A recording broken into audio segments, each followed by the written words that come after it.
What's going on, my PT peeps, my Walking Dead family, my fighters? I'm One Eye Bright, also known as PT. Don't know if I'm winking or blinking, but I'm definitely thinking about The Walking Dead Season 11, Episode 10. Obviously, spoiler warning, as you can see right there. Now we have some potential spoilers from at AMC Walking Dead on Instagram, Walking Without an I. Credit to them for these potential spoilers. A lot of good stuff. Looks to be a very heavy Commonwealth episode. Now, the episode begins with Daryl walking through a haunted maze with Judith and RJ. The kids are afraid. There are actual walkers in the maze, although they are locked up and behind glass and stuff to be safe. There's a man in makeup and costume who shuffles towards them, and RJ gets very scared, and Daryl tells the guy that's enough.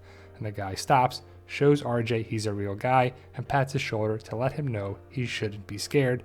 They all walk out of the haunted maze, and Daryl lets RJ know he did great, and Judith tells her brother he was very brave. So we got a fall festival Halloween celebration here at the Commonwealth, and if you think about it, that's really the only holiday that they have celebrated on The Walking Dead on this show, at least, but we're going to see that at the Commonwealth. Now, there are various shots of the street party at the Commonwealth. There are vendors, games, a petting zoo, and everyone is in homemade costumes. Carol walks from the kitchen with a tray of cookies. Day 30 in the Commonwealth shows up on the screen to let us know how long they've been in there. Carol brings the tray of cookies to the vendor cart parked in the front of the bakery. She hands out some cookies to a child who's waiting for his mom, and then looks at Ezekiel, who's holding a rabbit while working at the petting zoo and talking to Rosita. Judith comes up to the cart dressed in a witch costume. Carol takes a piece of waxed paper and picks up a cookie and gives it to Judith. So I'm sure it's a big fall festival Halloween party for the celebration of everything. And it's kind of cool that they are having Carol being a baker, Carol's cookies, and it's going to be nice little Easter eggs and callbacks, I'm sure. Now, a girl who is dressed like a princess approaches Judith. As she's walking away from the cart, she asks Judith if she's one of the new people that she heard about, how they all lived out in the wasteland with all the rotters. Judith tells her yes in a shy manner. The girl smiles at her and says, "So there's probably nothing you're afraid of, huh?" And Judith smiles awkwardly. The girl tells her, "Come on, I'll show you where all the good candy's at, and I'm May." Judith smiles at May and says, "I'm Jude, Judy Grimes." May tells her that's a cool name. Judith looks over at Daryl, who is at the Apple game with RJ, and waves at him to tell him she's going, and he waves back. Judith and May walk off. So I hope Judith makes a friend, but where's Gracie? I don't see her here in any of the trailer or photos. I wonder if she stayed back in Alexandria. Now, Carol leaves the cart and walks over to Daryl at the Apple game. She hands him a cookie. She asks him what he thinks about all of it, and he tells her it takes a minute to get used to it all. The camera pans and there are some workers rolling out a red carpet. Carol reassures Daryl the place was here long before they ever got here, so they won't need to do anything to make it work. But Daryl tells her there's always something you got to do to make it work. Daryl tries to help RJ with the Apple game, and it's not going well, so he gives his cookie to RJ and asks if he wants more. So it's Carol being Carol, gonna find out what's up with the Commonwealth. It's too good to be true, right? And it's good to see Carol and Daryl coexisting, working together. They have their ups and downs, but it's good that they hopefully are going to be working together again. Now, Pamela Milton comes out of a building and gets up on stage to announce the winner of the costume contest. There are kids in costume crowding around the stage. She throws candy, and her assistant, Margot Bingham, the real Stephanie, is holding a tray of cotton candy. Pamela hands cotton candy to May and to Judith, who is suspicious because she's never had it before, but has an adorable reaction to it once she tries it and likes it. The crowd is shown awaiting Pamela's announcement of the costume contest winner. Connie and Kelly are in the crowd. Connie is covering the event for the paper because she now works for the Commonwealth Press. Pamela announces a little girl named Celeste, who is dressed as Mercer, the winner of the contest. She brings Celeste on stage to get her prize of 10 lottery tickets, and then has a photographer take a photo of her and Celeste for the paper. Connie's taking vigorous notes, watching Pamela pose for photos while Kelly is next to her. So is this really the winner? Come on, that's terrible, Celeste. No, I'm just kidding. It's a nice, adorable little costume, but a nice photo op for Pamela Milton. Also, Daryl and Carol are watching Pamela give out the prize. Carol admits she always thought she was classy, but Daryl says he never knew anything about her. And I'm guessing they're talking about Pamela Milton, because she could be, and most likely is, a famous political figure. Carol tells him she used to read a lot of tabloids. Connie and Kelly come up to Daryl and Carol says hey cheerfully and comments that they both look busy. Kelly explains that Connie is reporting for the paper and that they have a full day. Daryl looks at Connie and signs/asks how work is. She signs. Kelly translates that it's nice to be reporting again, but Commonwealth news isn't exactly hard-hitting. Daryl asks her if she has met Pamela before. Connie signs, yeah, I interviewed her once before the world fell. And Kelly adds, yeah, and you got her uncle kicked out of Congress. Carol is stunned by this info and says, that was you? And Connie laughs and looks at Daryl and makes an innocent, who, me? face. Carol looks at Daryl and smiles. So definitely I feel that Connie and Kelly are going to expose the Commonwealth and all the problems and put it in the tabloids and the news and the Commonwealth press. Connie signs, Kelly translates, we gotta go. We have a lot to do before the Masquerade Ball. So Daryl looks at Connie and signs, says, see you later, and then looks at Kelly and tells her he will see her later. Connie waves to Carol and then starts to walk with Kelly. She gives a little wave, salute, gesture to Daryl as she's passing him. He reaches out and touches her shoulder as she's passing by.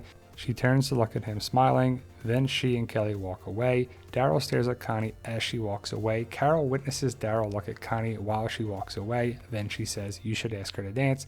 Daryl tells Carol he's got to get to work, and she says okay and asks if they'll catch up later, in which he replies, yeah, later. So that's going to fuel the Connie and Daryl, Donnie relationship situation. Do you think Daryl and Connie will get together? Ezekiel comes to Carol's apartment. Carol is surprised to see him, in which he replies, well, it's nice to see you too, in a joking manner, and she invites him in. While Ezekiel sits on the couch, Carol gets a wine bottle and some glasses. Ezekiel is impressed by the Commonwealth Halloween celebration, and Carol agrees and says they sure know how to throw a party, and it's quiet after. Ezekiel tells her he would have loved it. Knowing she's thinking about Henry, Zeke opens a white drawstring bag he's brought with him and says, I know that this was too painful for you before, but this belongs to you. He pulls out Henry's wooden box of stuff. Carol tries to reject it at first and tells him he should keep it, but Ezekiel reassures her that he wants her to have it. She picks up the box. What's in the box? What's in the box? But is not able to open it yet. He tells her this place can be a fresh start if you want it to be. So I'm sure that the Halloween celebration and the Fair Fall Festival reminds them of Henry and the kingdom and the festival they had there. That's for sure. Carol's emotional now and asks Ezekiel how he really is, and he tells her he's still finding reasons to smile. She raises her glass to cheers him and says to fresh starts. Ezekiel leans back and puts his arm along the back of the couch. Carol scoots back on the couch to nestle in his arm. Ezekiel says something about the wine, and Carol says it's not bad at all, and he smiles and says, you always take the big glass. Earlier, Zeke gave Jerry's son Shiva's collar. Ezra didn't want to give it back, and Ezekiel said he could keep it on two conditions. It makes Ezra as happy as it made Ezekiel, and he honors Shiva's memory and remembers her whenever he plays with it. And here's a great shot of Shiva. I'm hoping there's going to be more and more Easter eggs in the episode, as there usually are on The Walking Dead. Now, Carol is snooping around in the hospital to find out how sick Ezekiel really is. Tommy catches her in the midst of it and asks what she's doing, and she tells him. It's assumed Carol took his place at the bakery and Tommy is working as a doctor again because he's in the hospital now and in scrubs. Carol gives Tommy Ezekiel's chart and says she knows Ezekiel needs surgery and that he's in line, but wants to know how long until they get to number 147. Tommy looks at Ezekiel's records and tells her too long, which makes Carol cry. Tommy tells her the patients don't know their place in line, so she shouldn't say anything to Ezekiel. Carol tries to back scratch Lance so that Ezekiel can be moved to the front of the line. She heads outside the walls and comes across some fancy wine for Lance to use at the Masquerade Ball. Carol decides to keep some for herself as well. So we kind of thought that Ezekiel would have to have surgery, and it makes sense that Tommy, Yumiko's brother, could pull some strings and actually operate on Ezekiel. I love the idea that Ezekiel lives. It'd be pretty crappy that he made it this far just to die when he could be saved by the surgery. I guess Carol gets Ezekiel's chart here. It makes sense because this is in the trailer that she goes into the filing cabinet. It doesn't look really like medical charts, but it kind of does at the same time, so I'm guessing that's what she finds here.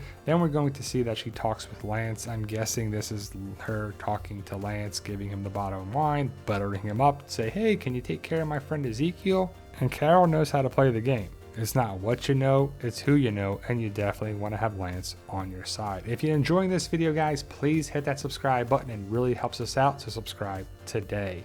Now, Princess is watching all the fancy civilians head into the ball. When Mercer shows up, the crowd cheers because they love him, but he is super uncomfortable. When Princess calls his name, he comes over to her and she tells him he looks handsome. Mercer admits how much he hates these things and asks her if she wants to make it more bearable and go with him, which she says yes. Mercer and Princess walk up to the ball together, and the guy at the door is snooty. He asks for her name, and Mercer makes it known that she's with him. The guy mentions the dress code, and Mercer just stares him down while holding his arm out for Princess. As she takes it, the man lets them in. And from the trailers, I believe this is Princess right here standing behind Lance. That could be the outfit that she's not allowed to wear for the ball, but she's there inside the ball with the tiara, and I'm guessing Mercer is sitting next to her behind the real Stephanie. Now, the soldier that Princess beat up in the train car in Season 10C is at the Masquerade Ball and is now a server. Pamela Milton unveils a portrait of her father, who was some big political figure pre-ZA. She's making her speech and the soldier interrupts, calling her out for the classism in the Commonwealth. He shouts about how he made one mistake and lost his job, his apartment, everything, etc. He holds Pamela's assistant, Margaret Bingham, the real Stephanie, at knife point. He slashes the painting and lets her go before running. Mercer and Daryl go after him. When Daryl finds him, he tries to convince him to turn himself in rather than killing himself. The soldier tells Daryl not to trust the Commonwealth. Sebastian, who Daryl really dislikes, is outside, and he makes a smart remark to Daryl about finding the soldier. Daryl needs to get on Sebastian's good side because the kids want to stay, so he tells Sebastian to tell his mom that he caught the guy instead. Sebastian does so, but it's clear Pamela knows the truth. The soldier is taken away while letting it be known that there are thousands more just like him. Connie does interview Pamela at the ball, where we get insight on the background of the Commonwealth. So it's this guy right here. This is definitely the same soldier. You see Daryl right there. So our theory and breakdown was true. It's the same guy. Daryl and Rosita are not big fans of the Commonwealth. Daryl is staying and trying his best to make it work because of his loyalty to Judith and RJ, who both like it there and want to stay as long as their mom knows where to find them. Daryl and Rosita both go through drills to train for the military. Mercer assigns them into separate teams to clear a house building to test their teamwork and speed. Each team gets one knife as a weapon, and they have to work together to clear a house. It's a good action sequence with many walker kills. They both manage to clear the houses, but their partners slow them down a little. Afterwards, it's revealed Rosita performed better than Daryl. What do you think of that? Is Rosita better than Daryl? Can't wait to find out what's going to happen with Daryl, Rosita as Commonwealth soldiers, how long they've been soldiers, and what makes them stay or leave. The Commonwealth soldiers, including Daryl and Rosita, are looking for any evidence of a resistance and more rebels, due to what the soldier said the night before, which worried Pamela. Rosita finds a false back in a closet of the guy's apartment, causing her to bust through it. They discover a hidden workshop filled with resistance posters and things that reveal there is indeed a secret resistance group within the Commonwealth. So the resistance, or the rebels, rebel scum, that's from Star Wars. But we're going to see the Commonwealth soldiers police the Commonwealth and cause problems. But if there's 50,000 people there, how many people are in the military? How many people are soldiers? There's probably going to be far more rebels resistance. If they work together and band together, they'll take down the Commonwealth and the soldiers. They'll just be outnumbered. Now Mercer pulls Daryl for a special mission, which is doing backup while Sebastian practices killing walkers in the woods. Great. Rosita refuses to let Daryl go alone and volunteers to go with them. Sebastian gets in over his head, of course he does, so Daryl has to step in. Mercer talks to Daryl about how he sees that he's obviously used to doing things on his own, but that the Commonwealth is a good place and it could be a good life for him. He just has to get out of his own way. But we know that Daryl's not going to be okay. The Commonwealth is great, because if we got the Daryl and Carol show, is it them just hanging out the Commonwealth? I mean, that'd be kind of weird, right? It could be. We don't know. We don't know what the facts are for the Daryl and Carol spinoff show. But the fact that Sebastian is causing problems yet again is what this character is going to do. I really hope he gets put in his place by Daryl or Negan or Mercer or whoever, right? And we know that Daryl don't play that, but if he's trying to keep nice because RJ and Judith want to stay at the Commonwealth, he's got to hold his tongue and bite his tongue, but that's going to build up and just build up, and it's going to explode. And I can't wait for that to happen, and Sebastian gets whatever's coming to him. And I really don't want to see Sebastian kill a main character like Negan or some other main character. You know it ain't going to be Daryl because of the plot armor. But what do you think, guys? Those are potential spoilers from @AMC Walking Dead on Instagram, Walking Without an I. Give them a follow. Thank you, guys. Let me know your thoughts. Like, share, subscribe, all that good stuff. To support the PT channel, stay safe, and as always, tell them Daryl.